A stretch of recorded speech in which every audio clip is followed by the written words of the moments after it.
Buenos días, señor Suarez, y bienvenido otra vez a Watkins Glen. And for the rest of the media, don't worry, my questions are going to be in English.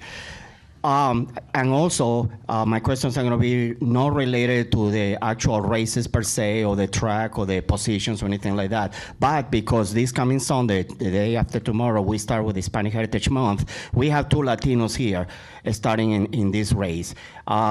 Anything that you can tell us, and we are from the CNY Latino Media Company that covers the entire Central New York State for the Latino community. Anything that you can tell us about the inclusion of Latinos or minorities, not necessarily as a driver, but also as a mechanics, as members of the pit, or anything like that. I don't mean to put you on the spot, but this is something that all the members of my culture and our readers and the audience of our podcast show are asking us.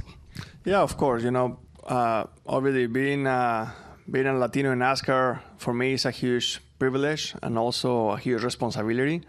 When you were asking the question, I was trying to think the last time we had more than one Latino in the racetrack.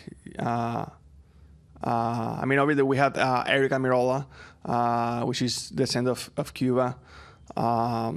But obviously Juan Pablo, he speaks Spanish fluently.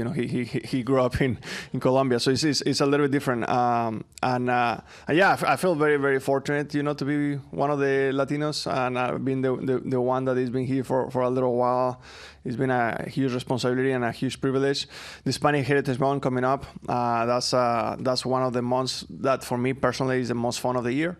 As you can imagine, I feel very, very blessed that here in the United States we get to celebrate the Hispanic Heritage Month every single year. So it's amazing. Obviously, some of my sponsors, they give me an opportunity to do different things on track and off track. Last week, I don't know if you saw, but we had a super cool design in my Quaker State race car that it was actually designed by a Mexican artist. So, things like this. I know that last week wasn't the Hispanic Heritage Month, but it was thinking ahead, right? So just feel very, very proud to be here, and I'm very proud to be recognized in the Hispanic Heritage Month. Yeah, we were walking around and we noticed some members, minorities in the mechanics area and stuff like that. So we feel that it's probably more inclusion that NASCAR is welcome. Oh, of course. And really, NASCAR has been welcoming diversity, inclusion, Hispanics for many, many years. The only thing is that now it always takes somebody to start breaking that mold. Juan Pablo did an amazing job 10 years ago, and it just takes a few people, in drivers, in mechanics, in engineers, in pit crews to start breaking that mold.